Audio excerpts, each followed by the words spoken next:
Fala galera, beleza? Como vocês estão? Espero que vocês estejam bem. Quintou então. Texto de Wilson Gomes, professor titular da Universidade Federal da Bahia e autor de Crônicas de uma Tragédia Anunciada. Texto publicado na Folha de São Paulo, parte ilustrada.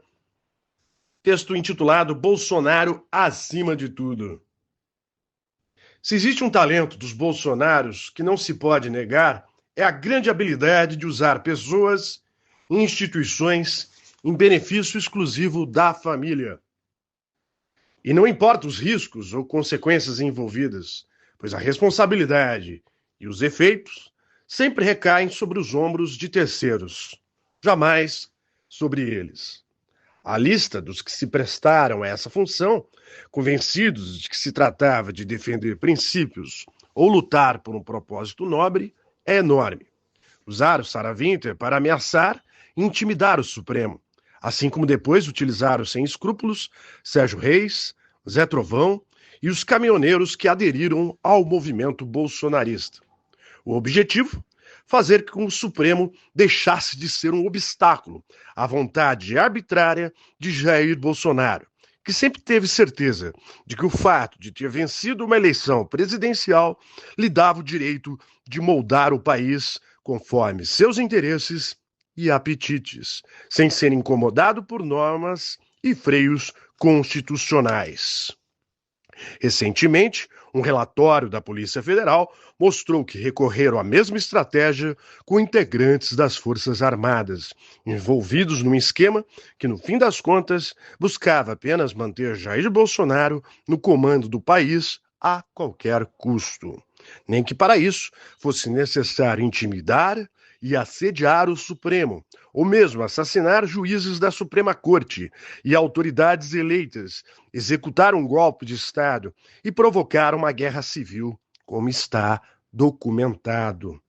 Nem seria preciso mencionar o uso inescrupuloso da boa-fé dos mais fervorosos seguidores, convencidos pelo círculo íntimo de Bolsonaro de que o caminho para perpetuá-lo no poder passava por meter o pé na porta dos três poderes e demonstrar que ou se anulava o resultado das eleições ou o povo arrebentaria tudo.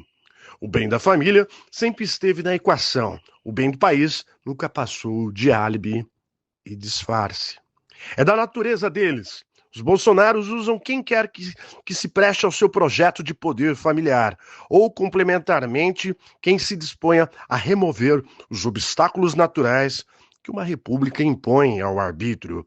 Toda a camuflagem ideológica de homens conservadores de direita, protetores de livre iniciativa, última linha de defesa contra a esquerda, sempre escondeu muito mal, exceto para os fanáticos da seita, a única coisa que buscaram: os interesses do clã. Congresso, Constituição, instituições do Estado, eleições, Suprema Corte, jornalismo e até lei. Tudo que atravessa o caminho da família precisa ser removido. O grande dom dos bolsonaros consiste precisamente em sempre encontrar quem se disponha a servir a essa ambição. Se tudo isso é fato, por que teriam escrúpulos de recorrer a um poder estrangeiro contra a própria pátria? Eduardo Bolsonaro, o embaixador do bolsonarismo, o trumpistão, se vangloria do feito sem qualquer constrangimento. Afinal, que mal poderia haver em sacrificar a economia do Estado brasileiro que o elegeu o deputado mais votado do país, se a anistia a Jair Bolsonaro é o prêmio pretendido? Dane-se mil vezes. São Paulo pouco importa. A indústria, o agronegócio brasileiros, a liberdade de Bolsonaro vale mais do que tudo. O que dizer aos empresários, homens de negócios e cidadãos comuns que acreditam na história do Brasil acima de tudo, Deus acima de todos? Ora, o mesmo que se pode dizer a todos os que serviram a Bolsonaro e foram abandonados à própria sorte quando já não lhes eram úteis. Vocês vão pagar o pato. O lema verdadeiro dele sempre foi a nossa família. O resto é enganação para obter massa de manobra. Se nem a possibilidade de uma segunda bomba atômica americana de retaliações sobre o país pode ser desconsiderada, caso resistamos à chantagem política que é premissa do tarifaço de Trump.